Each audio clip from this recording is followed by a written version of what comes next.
Muy buenas tardes, bienvenidos a Tenés que Saberlo en este lunes 30 de noviembre. Mi nombre es Hugo Machiavelli para acompañarte de acá hasta las 15 en este clásico de conexión abierta, por supuesto. Allí Julita Sánchez en la operación técnica, Daniela Ferrini y Adrián Di Sanzo comandan esta nave multitasking, multifacética, multimedial, porque se escucha y se ve este programa que junto con el resto conformamos Conexión Abierta, una radio además que tiene muchas premiaciones y este programa que pone un granito de arena intentando llevarte la mejor información, entrevistas, la actualidad, el análisis y las reflexiones al respecto. También le agradecemos a Moni Lutsky y a Graciela Lupoli en la producción comercial y a Estefanía Machiavelli y a Brando Machiavelli en las redes y también que, bueno, ayudan en la producción, por supuesto, periodística desde Lobos y Corderos Producciones. Bueno, hoy un día soleado, 18 grados, está lindo, 21 según otro termómetro. Se va noviembre, empieza el mes más lindo del año a partir de mañana, diciembre. El viernes es mi cumpleaños, todos los 4 de diciembre cumplo años y ya estoy sensible, ¿viste? Cada vez que se acerca el cumpleaños, que también coincide en este caso con el fin de año de este 2020 que queremos que se vaya. Claramente pasaron tantas cosas, sería, bueno, innumerable detallar todos los episodios de un año de comienzo del siglo XXI, realmente muy, muy sorprendente, quedará en la historia y en la memoria de todos nosotros, entre otras cosas por la muerte del genio, del artista, del único, del mito, de la leyenda, de Diego Armando Maradona, que no murió, que está presente en la memoria colectiva y que ha dejado un legado que nos representa, claramente nos representa, por un montón de razones que también no vale la pena detallar, digo, porque se lo hizo y de manera abundante, pero que explica la argentinidad de un ídolo que desde el deporte, insisto, que desde el deporte, no desde la ciencia, no desde la política, desde el deporte, unió y nos hizo llorar de amor y de dolor a todos los argentinos. Estoy muy cerca de Habana y Segurola, por estar cerca, paso habitualmente por esa esquina en la que Maradona invitó alguna vez a alguien a un desafío, a un duelo, si vale la expresión. Cada vez hay más gente. Le pusieron al cartel Diego Maradona en vez de Habana y Segurola. Veremos si eso será definitivo o no. Siempre se requieren otro tipo de autorizaciones para ese tipo de homenajes, para cambiarle el nombre a una calle. Sin embargo, la gente se acumula, esa esquina se vistió de flores, de un altar que se multiplica en muchísimos lugares de la Argentina y del mundo. Misas paganas, misas en donde Maradona es venerado como un santo, como un dios, con un D minúscula, pero como un dios de nuestra cultura, de lo que ha representado aquí y en otros lugares, incluso la religión maradoniana, o en todo caso el grupo que venera y veneraba, y lo hará, por supuesto, a Diego Armando Maradona, que tendrá o no un museo que se ampliará, que lo tiene, por supuesto, ya entre nosotros en una de sus casas allí en la Paternal, y que se va a multiplicar desde su casa nativa en Villa Fiorito, hasta el monumento que piensan hacerle en Ezeiza, hasta la tumba, que veremos si permanece definitiva allí cerca de Villa T6, eh, Morón, ya me voy a acordar exactamente el lugar, tengo en la punta de la lengua el nombre, y por supuesto los que vendrán a la Argentina y a conocer este hermoso país seguramente querrán pasar por la tumba o querrán conocer algunos de los lugares eh, que, bueno, marcaron la historia de Maradona. Ese hombre que en un partido, como bien contó Alejandro Apo a partir del cuento de Eduardo Sacheri, tuve la oportunidad de entrevistarlo el sábado, Alejandro Apo, muy interesante, por cierto, y tuve la oportunidad de compartir un almuerzo en lo de Mirta Legrand, al lado de Eduardo Sacheri, en ese cuento maravilloso me van a tener que disculpar, que recomiendo y está viralizado, está el detalle de lo que fue en esos 90 minutos la gloria que se inició con el gol de la mano de Dios, de Diego Armando Maradona, entre comillas, por supuesto, y el segundo, el que pintó un retrato y es la síntesis perfecta de la magia que genera el fútbol, el deporte más popular del mundo, con el mejor jugador de todos los tiempos que fue Diego Armando Maradona. Si había dudas de su genialidad, si había dudas de su majestuosidad como artista, en definitiva, el Beethoven del fútbol, el Mozart, el Baudelaire de la poesía, el Da Vinci de la arquitectura o de la genialidad, ese fue Maradona. Pero Maradona, parte de su vida fue convulsionada. Maradona, como bien dijo Coppola, a quien entrevisté 10 días antes de su muerte, en el especial domingo que condujo en La Nación Más junto a Agustina Girón y a Javier Mosso, previo a La Cornisa que conduce Luis Majul en ese hermoso canal, en ese espacio de 150 años, el más antiguo de todos, que es La Nación.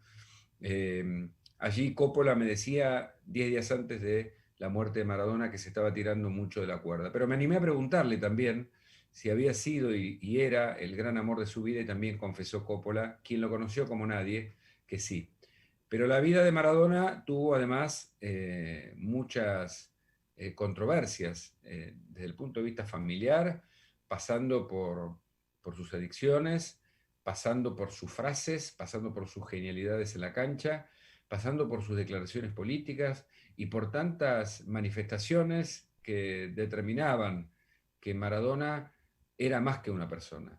Muchos han escrito, sobre todo antropólogos, psicólogos, sociólogos y otros cientistas sociales, sobre nuestros roles, nuestras distintas facetas, que muchas veces, como bien pasa en la fase del espejo, reflejan distintas personalidades que podemos tener, depende de la circunstancia. Está claro que uno como periodista, o a mí me pasa, conduciendo un programa de televisión, no tengo los pelos como lo tengo ahora, me lo permito hacer un poco más suelto en este programa, más descontracturado, pero tampoco soy el mismo cuando doy clases en la universidad, ni soy el mismo cuando me siento a compartir con mi familia en la mesa diaria o una charla o cuando estoy con amigos o en una fiesta. Sin embargo, cada una de esas facetas de Diego Armando Maradona implicaban una repercusión mundial, que lo vimos además porque creo que desde la muerte de Lady Di ningún hecho tuvo tanta difusión mundial, formando parte de los titulares y de las tapas de los principales diarios, entre ellos el francés L'Équipe, que dijo Dios está muerto, haciendo referencia a la frase de Nietzsche, nada menos. Y tantos otros que hablaron de la pérdida de todos, de la cultura popular mundial, por supuesto muy argentina, claramente, porque además Diego representó ese liderazgo en la cancha de quien juega de manera épica cada partido, dejando todo, literalmente desgarrado, como contaron sus compañeros del equipo de la Argentina campeona del 86 y la que estuvo a punto de salir campeona del 90 por ese penal que nos cobraron en contra, a favor de Alemania, en donde la Argentina fue, a diferencia del 86, un equipo que no tenía el talento en todas sus líneas, pero que tenía a Maradona. Era Maradona más 10. Y lo mismo pasó con el Napoli, en donde Maradona 2 veces saca campeón del Scudetto a ese equipo que es un equipo menor, no es la Roma, no es la Fiorentina.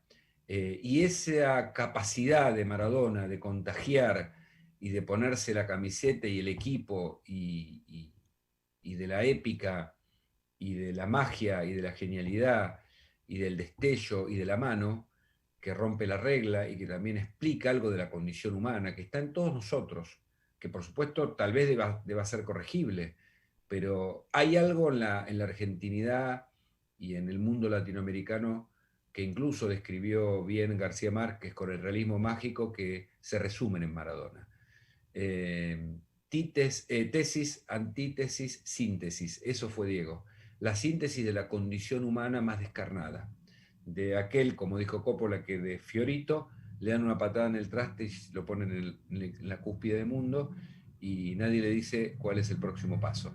Y él lo da, y es Maradona pese a las drogas, y es Maradona resiliente saliendo de una y de otra vez de problemas médicos, pero es ese Maradona que me parece, por lo que están diciendo, incluso en la justicia, en donde ya se cambió la causa a homicidio culposo, que además de las responsabilidades alrededor de su muerte, él mismo quería en una de esas partir y lo hizo a su manera, solo como era para muchos, solo como quería estar y casi nunca pudo estar, o estaba en su intimidad o en su interior, pero nunca estuvo solo porque fue una vida intranquila. Además, Coppola contaba que le vendaban la mano a veces para decirle a la gente que no podía firmar, solo, y lo triste es que esa soledad tuvo un final que nadie puede contar en detalle.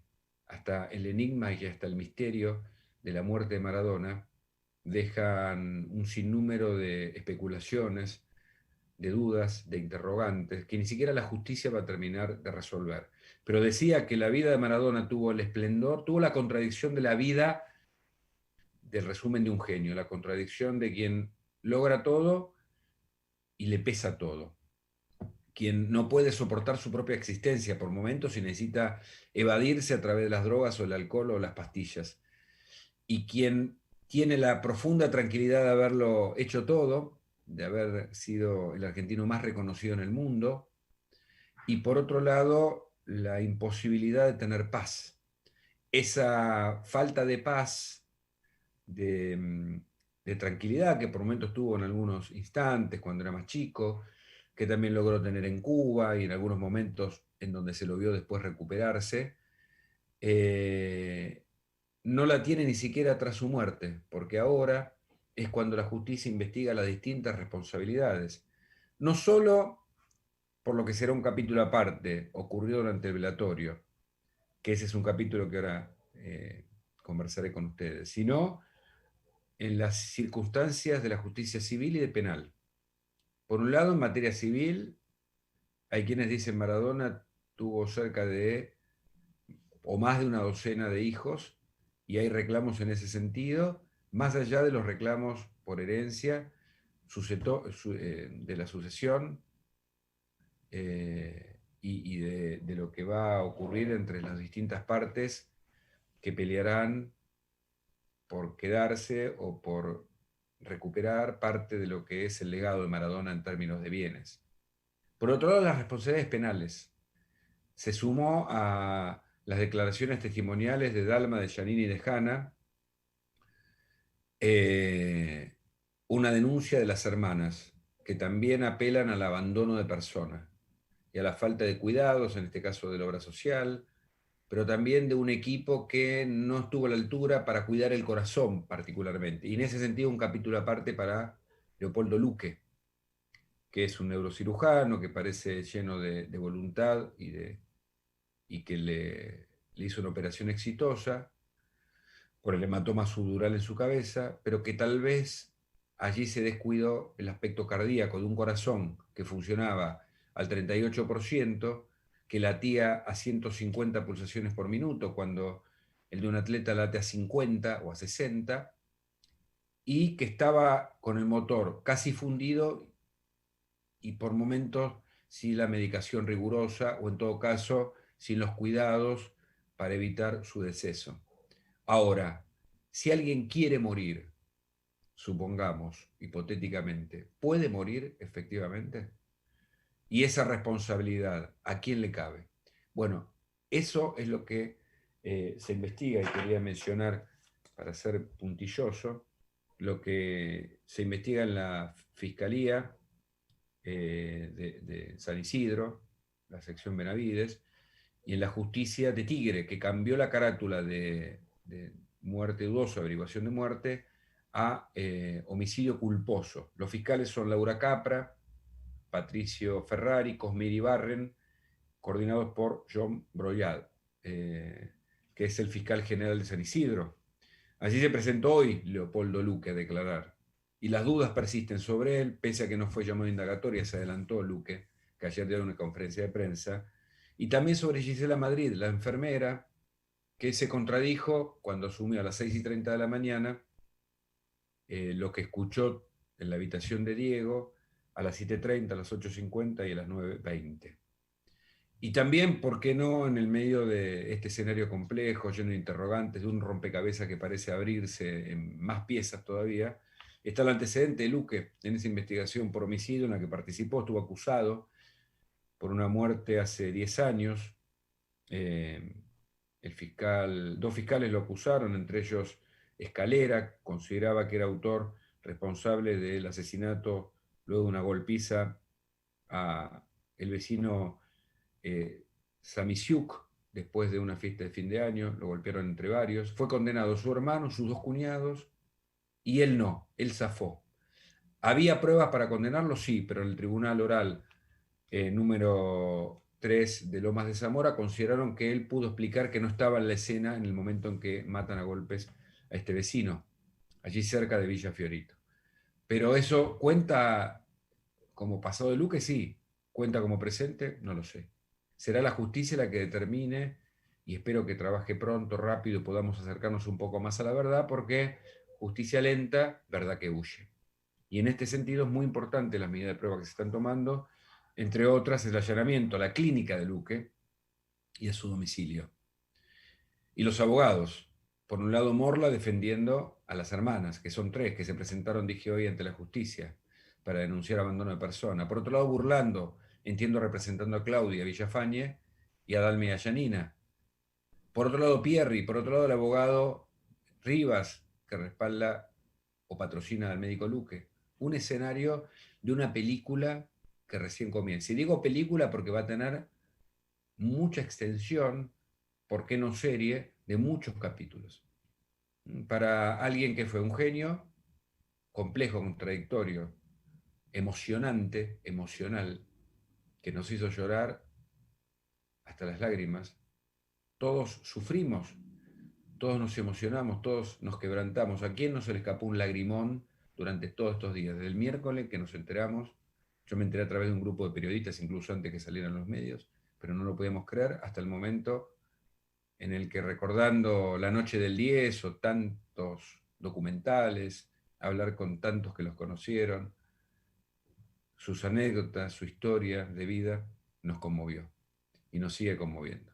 Eso es parte de lo que hoy charlamos, pero también hablaremos de otros temas, porque una de las novedades de último momento es que la sala 1 de la Cámara Federal de Casación Penal confirmó que es constitucional, legal y válido lo declarado por los arrepentidos en la mega causa Cuadernos de la Corrupción. Recuerden, una mega causa, digo, dividida en etapas, cuyo juicio oral está encaminado en el Tribunal Oral Federal número 7, que habían planteado parte de los acusados, que era inconstitucional la aplicación de las testimoniales de los arrepentidos, porque no cumplían, por ejemplo, con los requisitos de ser grabado a nivel audiovisual, cuando la ley no lo establece. Y además, una de las fuentes me dijo, si yo grabo y eso se filtra, grabo la declaración de un arrepentido, esa persona corre riesgo de su vida.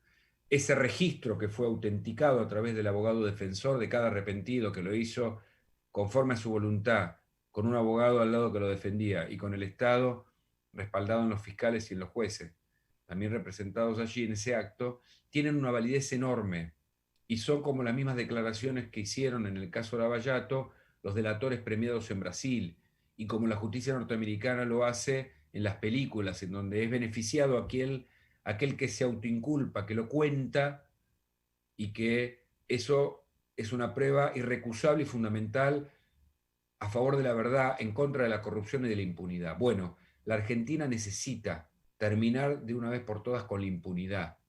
No hay país posible si no se combate la corrupción, porque la corrupción es el peor de todos los males. Es el inicial, la honestidad, para pensar en alguien idóneo para una función pública. No es suficiente la honestidad, pero es el valor inicial para que alguien pueda tener pretensiones de ocupar un cargo público. Ahora, la impunidad es la pobreza, es la indignidad, es la bajeza, es el clientelismo político, es la humillación, es la burla a todos nosotros. Y los que cometieron tremendos actos de corrupción tienen que pagar el precio de haberse quedado con la plata de todos los argentinos. Porque todos los funcionarios que se enriquecieron lo hicieron con el dinero público. Por eso quieren bastardear la idea de la meritocracia, porque la meritocracia ocurre más que nada en el ámbito privado. En el ámbito público, lamentablemente, la meritocracia no es valorada, porque sí es valorado el deber cumplido o el favor político, ¿eh? de aquellos que hablan de las obligaciones, ¿no? de aquel que hace favores en el ámbito de lo que no le pertenece. Pero resulta que se queda con aquello que no le pertenece y otorga obras públicas a los empresarios que son capaces de pagar corrupción y da beneficios a amigos que eran pobres y se hacen mega multimillonarios o le lavan el dinero poniendo propiedades a su nombre. Bueno, todo eso ocurre en causas desde la obra pública, que investiga las obras en Santa Cruz, otorgado por funcionarios a favor de las empresas de las Orbaez, pasando por Otesur y Los Sauces como lugar de posible lavado del dinero de la corrupción, como pasa en Cuadernos, por decir 3 de las 10 o de las 15 causas en donde es investigado muchos funcionarios del gobierno kirchnerista. Entonces, muy importante este fallo de la Sala 1 de la Cámara de Casación Penal, porque ratifica el valor del testimonio de los arrepentidos. Entre ellos Víctor Manzanares, que me contó a lo largo de muchas charlas cómo él armó empresas, pedido por Muñoz y por los Kirchner, para lavar parte de ese dinero de la corrupción. Pero lo hizo pensando que tal vez si pagaba su culpa y confesaba sus propios delitos, obtenía, además del perdón de Dios, porque es católico Manzanares, obtenía el beneplácito y la dignidad de la mirada de su familia, de sus amigos y de sus pares. Lo hizo confesando sus delitos y sus pecados. Y yo escribí un libro que se llama La Confesión del Contador, que recomiendo. No porque lo haya escrito yo, sino porque es un testimonio vigente, vital, de lo que él declaró ante la justicia en la aplicación por primera vez de la ley del arrepentido en causa de corrupción, porque es una ley que se le aplicaba para narcotráfico y otros delitos federales como trata de personas, y porque además convalida allí con el testimonio de él la verdad. Y lo que necesitamos es conocer la verdad. Todas las artimañas, los artilugios y la ingeniería puesta a favor de estudios jurídicos que hacen lobby para evitar conocer la verdad es un verdadero peligro en contra de la democracia de la República y a favor de la impunidad. Por eso, este es un fallo muy importante. Pero voy a hablar ahora con Virginia Luna, ya está conectada. Este es otro tema muy, muy importante. Ella es autora de un proyecto de ley para crear el Registro Nacional de Femicidas. Ustedes saben que en medio de la cuarentena, uno de los delitos que más ha aumentado es el femicidio. Y la preocupación por la inoperancia judicial de las fuerzas de seguridad, de quienes denuncian una y otra vez a los abusadores, a los golpeadores, previendo lo que finalmente termina ocurriendo, que es la muerte de las víctimas que lo preanuncian, pero el Estado no hace nada, requiere de herramientas cada vez más importantes y que sean preventivas, como en este caso un registro nacional de femicida. Virginia Luna además es una abogada especialista en equidad de género y prevención de la violencia. Este proyecto fue presentado ante la Cámara de Diputados de la Nación, propone la creación, como decimos, de un registro nacional de femicidas en la órbita del Ministerio de Justicia de la Nación, también un registro nacional de femicidios con el fin de diseñar políticas preventivas. Y está en línea Virginia. Hola Virginia, gracias por estar. ¿Cómo estás? Hugo Machiavelli acá. Hola, ¿qué tal, Hugo? ¿Cómo estás? ¿Me escuchas bien? Sí, sí, yo te escucho bárbaro. Un gusto saludarte. Hoy estoy muy, como verás, muy de sport, pero no por eso vamos a, vamos a tratar con la seriedad que respecta este tema. ¿Qué te inspiró y qué modelo usaste para este proyecto en el que se propone un registro de femicidas, Virginia? Bueno, Hugo, mira, en principio me inspiró mi experiencia personal. A mí me cuesta un poco hablar de este tema, pero como ya lo trascendí, el ser víctima de violencia de género y haber pasado por todos los momentos dolorosos y duros que pasan las mujeres al momento de tener que denunciar cualquier tipo de violencia, ya sea psíquica o física, me inspiré un poco en mi propia experiencia, ¿no? Haber tenido que pasar por esa ¿Cómo situación. fue? Recordarle a la gente un poco para, tu testimonio tiene un valor fundamental para entender y tal vez ayudar a iluminar esta cuestión de la violencia de género. Bueno, el caso mío fue un caso bastante típico de los que se conoce de violencia psicológica, con algún atisbo de violencia física que nunca llegó a ser violencia física concreta, probablemente porque, bueno, yo ya, al ser abogada y especializarme en lo que es temas de género, por supuesto conocía todas las herramientas para defenderme. Sin perjuicio de eso, pasaron muchos años hasta que yo pude darme cuenta que estaba siendo víctima de violencia familiar y de género, de una pareja que, gracias a Dios, no es el padre de mi hija. Sí, mi hija tuvo que presenciar episodios bastante feos y fue realmente ella, una adolescente, quien me inspiró en principio a hacer la denuncia, ¿no? Mm. Y ahí comenzó todo el proceso lamentable de revictimización por el que pasa una mujer que hace una denuncia, amenazas de muerte, hay un juicio oral en trámite ya hace bastante tiempo. Y fíjate, Hugo, que hace no mucho tiempo me contacta una mujer por WhatsApp que refiere ser la pareja que siguió a este violento. Y Sí, ya directamente a esta señora sí la había golpeado fuertemente y ella se había basta. ido y yo la ayudé, si se quiere, o traté de no convencerla, pero solamente ponerla sobre aviso que la forma de parar a este tipo de sujetos es haciendo denuncias. Claro. Y ahí razoné en que la violencia es una espiral en escalada, ¿no? Ujú. Y así como yo no sufrí golpes directos, sí lo sufrió esta mujer, y ahora hay otra mujer en la vida de este señor, y bueno, yo siempre digo, la que muere no es la única, sino la última. Mm. En ese marco es que empecé a estudiar un poco más la temática, las estadísticas, y bueno, me di cuenta que el Registro Nacional de Femicidios que figura y que funciona, perdón, en la órbita del Ministerio de Justicia, bajo la dependencia de la Corte Suprema, no es lo suficientemente vasto y amplio como para determinar, por ejemplo, perfiles delictivos de este tipo de psicópatas, posibles reincidentes, y que tampoco colabora mucho, por ejemplo, a la hora de determinar las libertades condicionales que se suelen pedir. O sea, los jueces, por ejemplo, no tienen estos elementos a mano. Si Mm. nosotros pudiésemos tener un registro nacional de femicidas que contemple el perfil de cada uno, los contextos y los lugares en donde actúan y cómo se mueven, porque además nunca se quedan en un solo lugar, sino que se van moviendo, eso contribuiría no solo a encontrar al 17% que está prófugo, que es un porcentaje altísimo,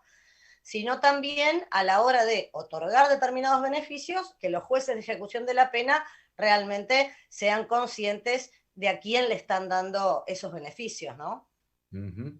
¿Y crees que el proyecto tendrá el apoyo en la Cámara de Diputados? ¿Cómo sigue el trámite? Así le explicamos a la gente. Hablamos con Virginia Luna, especialista en cuestiones de género, presentó un proyecto de ley para un registro de quienes cometen este tipo de delitos. Mira, yo trabajo con el diputado Alberto Acef, que es quien firmó el proyecto. La Ujú. redacción estuvo a cargo, Hugo, permitime decir que Sí. estuvo a cargo del doctor Maximiliano Macaluce, que es un compañero mío del despacho maravilloso. y lo firmó, digamos, como cofirmante solamente una diputada, que es Estela Regidor. A mí me llamó mucho la atención que este proyecto no tuviera más cofirmantes. Cuando trabajo en el ámbito legislativo y veo que hay proyectos que son inconstitucionales desde su misma redacción y llegan a tener 15 cofirmantes. Entonces, ¿A te vos te voy a... parece, digamos, me estás Sí. diciendo que de algún modo no parece ser una prioridad de la política argentina la cuestión de la violencia de género, en definitiva? Claro, yo creo que la prioridad de la política argentina está totalmente fuera de eje de lo que es la agenda del pueblo. Mm. Y también creo, y esto sí aprovecho para hablar contigo y decírtelo, que es alarmante las fallas que hay en las técnicas legislativas y en la redacción de los proyectos de ley que se llevan a la Cámara a tratar como si fuesen verdades absolutas. Estamos en un nivel de mediocridad de tal magnitud que es asusta, realmente asusta. Mm, mm. Eh, Virginia, ¿cómo funcionan otros países con respecto al registro de quienes cometen este tipo de delitos de género? Lo tienen mucho más avanzado, tienen estadísticas oficiales, que es algo que nosotros carecemos. Nosotros trabajamos con estadísticas oficiales en función a los datos que se recaban de organizaciones de la sociedad civil. Ujú, Entonces eso hace que no tengamos cifras blancas. ¿Cuál ujú, sería el objetivo, uno de los tantos objetivos de este registro de femicidas? Bueno, tener justamente la cifra blanca de femicidas. Vos fijate que el 5% de los femicidas mató más de una persona. O sea que mm, eso ya te determina también una conducta reiterativa. El año 2019, que es la última estadística que tenemos, 284 femicidas y 268 femicidios. ujú, No tenemos cifra blanca y tampoco tenemos nombre, apellido, rostro y no tenemos perfiles. Si no tenemos eso, no podemos realmente establecer políticas preventivas y tampoco podemos instruir y educar en la cultura de la no violencia y ayudar a las mujeres a que no elijan este tipo de perfiles que son bastante de libro, ¿no? Digamos. Las ujú, conductas son bastante de libro y reiteradas. ujú, ujú. Vos hablás de, además, de la importancia de un registro o de tener esto oficializado para la aplicación de políticas públicas. ¿Cómo está la Argentina en ese sentido en comparación cuando estudié en España crimen organizado, corrupción y terrorismo en Salamanca, en una especialización? Recuerdo que los españoles tenían en ese momento, ya hace algunos años, tenían al tope de sus delitos el femicidio y lograron bajarlo bastante. Me acuerdo de este dato y te lo digo en relación a lo que la Argentina está haciendo y hace en otros países. Mira, políticas públicas y hay. El problema, creo yo, que radica claramente en la falta de prevención, en la lentitud del sistema judicial y en la poca formación que tienen quienes deben juzgar en lo que es la perspectiva de género. Porque nosotros tenemos la figura del femicidio, como bien vos decís, y sin embargo no ha bajado para nada la cifra, sino que va increciendo. Entonces tenemos que ir a dónde está el problema. Bueno, uno de los problemas está en el sistema judicial. El otro problema está en los agentes receptores de la denuncia, que en general no suelen alentar este tipo de denuncias, más bien tienden para, digamos, a desalentar a la mujer porque se la pone en un estado de indefensión total y se la revictimiza. Esas son o sea, las políticas de no revictimización existen, el tema es Mm, que no funcionan. Y si eso lo acompañas con las fallas severas del sistema judicial, casos conocidos como el de la profesora de Tucumán, tenemos infinidad de casos, y bueno, ahí tenés claramente que los números no bajan, ¿no? ujú. ¿Pensás que el Estado tampoco puede lograr actuar cuando una persona denuncia y preanuncia de algún modo al denunciar lo que finalmente termina ocurriendo con un femicidio? ¿Pensás que la responsabilidad es más de la justicia o de la fuerza de seguridad frente a evitar lo inevitable? Yo creo que la responsabilidad, en definitiva, es de la justicia, porque si una mujer interpuso una denuncia por violencia y tiene Sí. una Pero digo, medida de ahí restricción. a eso quiero ir, ¿no? Mm. Concreto. Una mujer va a denuncia y el juez o quien corresponda, fiscal, determina o pide una medida de perimetral y la persona la viola, digamos, porque en general los femicidas, además de ser los peores delincuentes, no suelen respetar las normas que se le indican, justamente por eso sobrepasan esos límites. ¿De quién es ahí entonces la culpa? La culpa ahí es de la justicia, porque si el potencial femicida o el agresor viola una restricción perimetral y no es atrapado en flagrancia, solamente se arma una causa por desobediencia que en general no termina en nada. Y te doy mi ejemplo concreto nuevamente. La primera vez que yo denuncié una violación severa a la restricción perimetral que yo tenía y con botón antipánico incluido, la justicia civil determinó una multa de 20.000 pesos si el agresor volvía a reiterar la desobediencia, más allá de darle curso a la justicia penal. Entonces digo, ¿de quién es la culpa? ¿De la fuerza de seguridad? No, la fuerza de seguridad llega cuando la mujer ya hizo, en ese caso, denunció la desobediencia. Ahora, si la fuerza de seguridad llega cuando la mujer tiene el cuchillo en la garganta, y lo más probable es que la encuentre muerta. Ujú, ujú, ujú. Claramente la falta de sanciones también y de controles eh, son muy peligrosos para evitar o para, bueno, impedir este tipo de delitos. Ahora, hubo una mejora con la ley, entiendo, y las penas para delitos contra la mujer. Ya no se habla de homicidio y de agravantes o de crímenes pasionales, ya se habla de femicidio y ese es un agravante en sí mismo muy alto. Pero parece que incluso frente a las denuncias y la conciencia y la comunicación, parece que no pudieran revertir el aumento del delito. ¿A qué se debe, según tu visión? Bueno, yo, según mi visión, esto tiene que ver claramente con la falta de prevención y con la falta de educación. Mm. Yo creo que hay que educar desde los primeros años de la infancia en la cultura de la no violencia, cosa que no se hace. Y también hay una realidad, o sea, este aislamiento excesivo que hemos tenido durante todo este año potenció muchísimo las situaciones de violencia intrafamiliar y que los chicos que antes estaban en la escuela se hayan tenido que quedar en sus casas y quizás presenciar situaciones de violencia. Y un chico que presencia situaciones de violencia es proclive a repetir esas conductas o hacer la inversa, pero sí Mm. tiene cierta tendencia a repetirlo. Entonces me parece que es como todo, ¿no? La educación siempre la vas a tener en la base de todo. Y esta sociedad está como pecando ya por ignorancia desmedida, y si no empezamos a poner el foco en la educación y en la prevención, no creo que bajen las estadísticas. Sumado, obviamente, a lo que ya estábamos hablando, ¿no? La falta de punición ante una conducta de desobediencia. Mm. Virginia, te agradezco mucho el contacto, es muy interesante siempre escucharte. ¿Cómo sigue concretamente? ¿Cuándo va a ser tratado esto y cuándo efectivamente puede aprobarse o no, si todo va bien? Mira, no sabemos cuándo, sí, Hugo, aprovecho para contarte que el 4 de diciembre a las 7 de la tarde vamos a Cumpleaños. estar acompañando. ¿Es tu cumpleaños? Sí, sí, sí. Todos los Ah, cuatro. mira.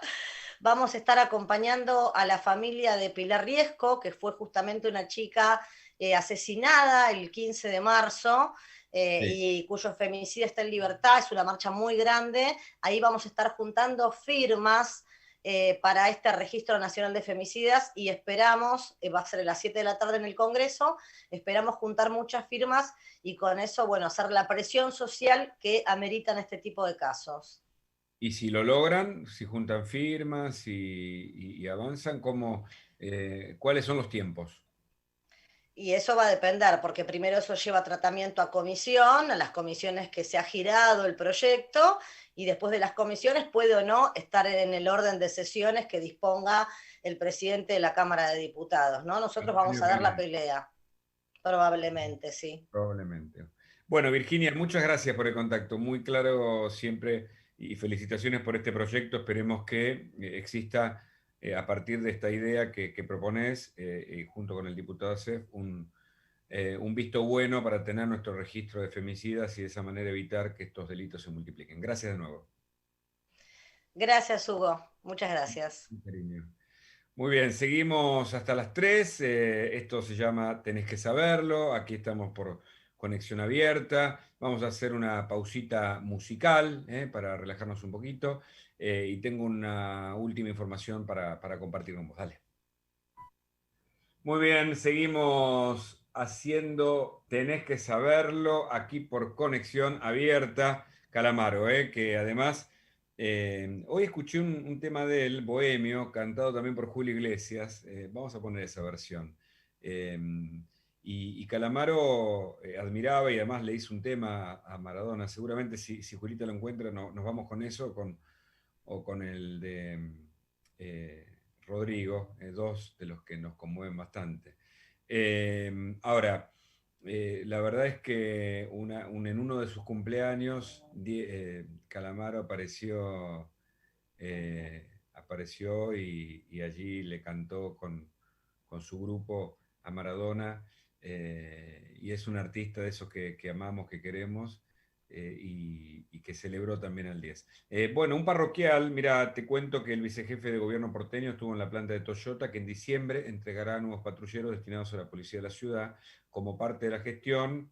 Al frente del Ministerio de Justicia y Seguridad, el vicejefe de gobierno porteño visitó junto al secretario de Justicia, Marcelo D'Alessandro, y también al jefe de la policía de la ciudad, Gabriel Berard, la planta de Zárate de Toyota, que en diciembre entregará, este es un dato muy interesante porque siempre faltan, 60 patrulleros totalmente equipados que serán incorporados a la flota móvil de la policía de la ciudad de Buenos Aires.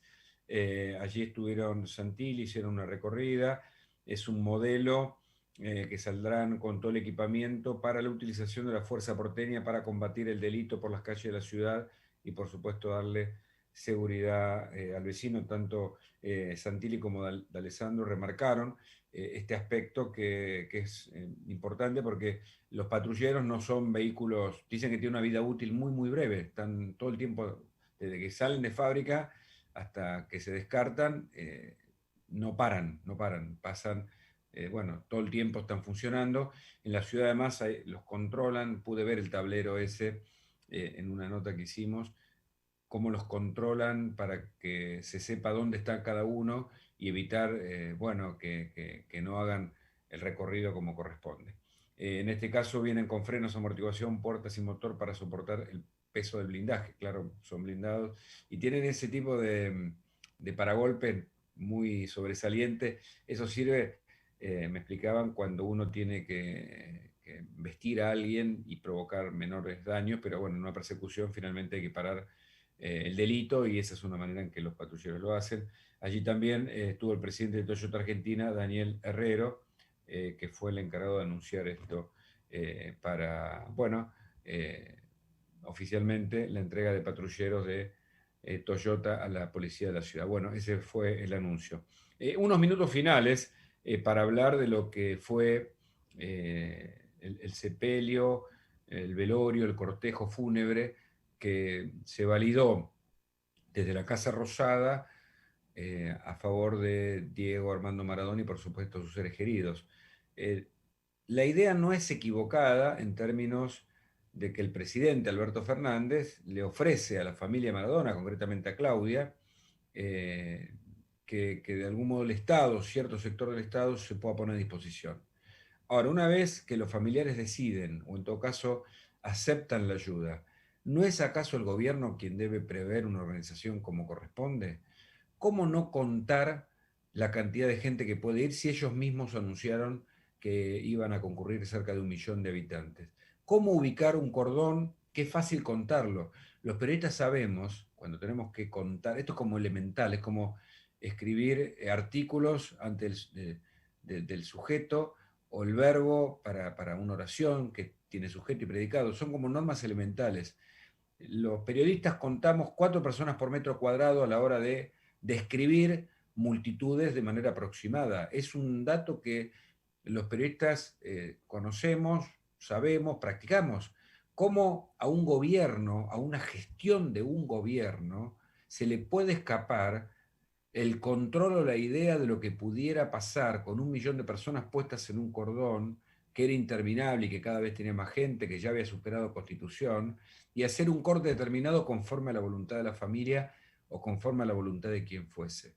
¿Cómo no poner la fuerza de seguridad suficiente en ese sector que va a estar disgustado cuando se diga hasta acá llegamos?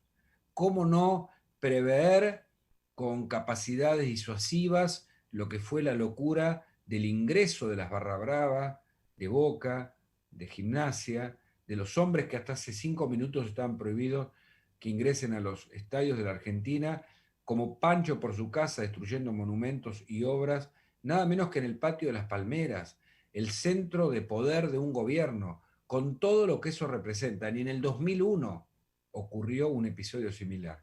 Por eso es interesante releer, si no lo hiciste, te lo recomiendo, la columna de Borenstein, cuando explica allí, y me agrego, porque no sé si está ese aspecto, agrego que la cultura de la muerte, que es muy propia de casi todas las culturas, cada uno con sus rituales, las necrológicas, le decimos los periodistas a las notas sobre la muerte de personalidades, que además tienen historias, digo, desde el velatorio de Kennedy, pasando por la de Didi, por el que se te ocurra, tienen organizaciones con gente que piensa, que es inteligente, que prevé logística, es decir, cada uno en su área, y que finalmente logra apropiarse de algún modo, porque eso ocurre en definitiva, de ese velatorio, como pasó de manera excesiva en este caso, políticamente. Porque la idea del gobierno, como escribió, creo que Joaquín Morales Solá, de ponerse como viuda de Maradona, salió mal en todo sentido. Cuando en la esencia del gobierno peronista, la cultura funeraria ha funcionado, ha sido una de las pocas cosas casi indiscutibles. Desde la muerte de Evita en el 52, si no me falla la memoria, por supuesto no estaba vivo en eso, pero tengo el dato, hasta el 74, cuando era muy chiquito y muere Perón, pasando incluso por la muerte de Néstor Kirchner, no hace tanto, en 2010, la cultura peronista ha sabido organizar cortejos fúnebres. Y aquel de Evita, como escribió Borenstein, duró 10 días. El de Perón duró menos, pero dice, acompañó Dios con la lluvia que permitió también acompañar de manera climatológica, temporal, el clima que se vivía era un clima fúnebre, y en este caso se ve que el gobierno ni siquiera es capaz de organizar un funeral. Había 1000 maneras, y no, uno no lo dice con el diario del lunes como algunos pretenden, uno lo dice en la previa, en el medio de una pandemia en el que además estuvimos restringidos por una cuarentena, tal vez la más larga del mundo, a cuidados excesivos que no dieron resultado ni siquiera en salud pública. La Argentina sigue estando entre los 6 países con más muertos por millón de habitantes y es, diría, lo pongo en condicional, el único dato cierto que maneja el gobierno, porque los otros, lo de los contagiados, siempre fueron datos virtuales, porque se testeó poco. Muchos dicen que hay que multiplicar la cantidad de contagiados comunicados oficialmente por 8, por 10. Pero los muertos sí son reales y nos ubican muy mal en el marco de 145, a ver, son, creo que son 145 los países en el mundo, de los cuales 50 hay en Europa, 45 hay en América, 55 en África, 45 en América, en Europa creo que somos 40 en América y 4 en Oceanía aproximadamente. Pero en cualquier caso, estar 6, número 6, entre tantos países nos ubica muy mal. La cuarentena no sirvió, o en todo caso sirvió para destruir parte de la economía. Empresas que cierran, que cerraron, la economía destruida, que de ningún modo se resuelve con ATP o con IFE. En ese contexto, organizaron el peor velatorio, que demuestra una vez más la ineficiencia del gobierno y da cuenta de quienes manejan el poder, de lo que están haciendo, del presente y del peligro de lo que puede venir. Nos vamos en este 30 de noviembre. Se cierra un mes, se va cerrando un año, empieza el mejor mes del año, ese en el que te juntás con tus amigos y cuidándote con el distanciamiento social, podés al aire libre disfrutar un poco más de la vida. Nos alivianamos, nos relajamos un poco. Yo celebro el viernes mi cumpleaños y lo comparto con vos y te agradezco que estés del otro lado, por supuesto, para acompañarnos siempre en este clásico de 14 a 15 que se llama Tenés que saberlo y va por aquí, por supuesto, por Conexión Abierta. Gracias, Julita, y a todo el equipo. Chao.